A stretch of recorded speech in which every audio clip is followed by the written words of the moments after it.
రాజీనామా చేసిన అంగన్వాడీ టీచర్లు హెల్పర్లకు మంత్రి సీతక్క శుభవార్త చెప్పారు. కొన్ని నెలల క్రితం జరిగిన స్థానిక సంస్థల ఎన్నికల్లో పోటీ చేసేందుకు ఉద్యోగాలకు రాజీనామా చేసిన అంగన్వాడీ సిబ్బంది ఆ ఎన్నికల్లో ఓడిపోవడంతో ఇప్పుడు ఖాళీగా ఉంటున్నారు. ఈ నేపథ్యంలోనే వారిని తిరిగి ఉద్యోగాల్లోకి తీసుకునేందుకు అవకాశం కల్పించనున్నట్లు మంత్రి సీతక్క ప్రకటించారు. దీంతో రాజీనామా చేసిన అంగన్వాడీ సిబ్బంది తిరిగి విధుల్లోకి వచ్చే అవకాశాలున్నాయి. తెలంగాణలో అంగన్వాడీ టీచర్ల హెల్పర్ల సంక్షేమానికి రేవంత్ రెడ్డి ప్రభుత్వం మరో కీలక నిర్ణయం తీసుకుంది. గత కొన్ని నెలల కిందట రాష్ట్రంలో గ్రామ పంచాయతీ మున్సిపల్ ఎన్నికలు జరిగిన సంగతి తెలిసిందే. అయితే ఈ ఎన్నికల్లో చాలా మంది పోటీలో నిలిచారు. కానీ అందులో కొందరే గెలిచి పదవులను చేపట్టగా మిగిలిన వారు ఓటమి పాలయ్యారు. ఈ క్రమంలోనే ఎన్నికల్లో పోటీ చేసే అభ్యర్థులు ప్రభుత్వ ఉద్యోగాల్లో ఉండకూడదు అనే నిబంధన ఉంది. అందుకే తమ ఉద్యోగాలకు రాజీనామా చేసి మరికొందరు ఎన్నికల్లో బరిలో దిగుతూ ఉంటారు.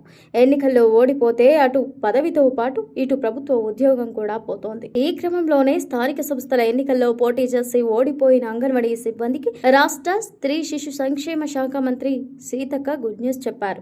వారిని పునర్నియమించేందుకు అవకాశం కల్పించనున్నారు. మంత్రి సీతక్క చొరవతో అర్హులైన వారు విధుల్లోకి తిరిగి వచ్చేందుకు మార్గం సుగమం అవుతోంది. రాజీనామా చేసి ఎన్నికల్లో పోటీ చేసి ఓడిపోయిన అంగన్వాడీ టీచర్లు హెల్పర్ల పునర్నియామక ప్రక్రియకు రాష్ట్ర ప్రభుత్వం గ్రీన్ సిగ్నల్ ఇచ్చింది. దీనికి సంబంధించి తాజాగా ప్రభుత్వం ఉత్తర్వులు జారీ చేసింది. అయితే రాజీనామా చేసిన అంగన్వాడీ టీచర్ హెల్పర్ స్థానంలో ఇప్పటి వరకు ఇంకో అభ్యర్థిని నియమించని ప్రాంతాల్లో మాత్రమే తిరిగి పాతవారిని నియమించుకునేందుకు అవకాశం కల్పించనున్నట్లు రాష్ట్ర ప్రభుత్వం తేల్చి చెప్పింది.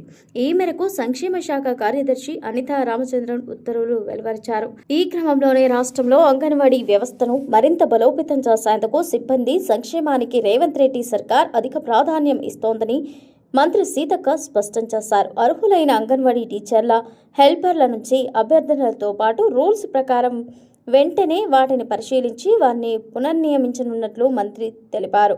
దీంతో రాజీనామా చేసిన అంగన్వాడీ సిబ్బందితో కొత్త ఆశలు చిగురిస్తున్నాయి.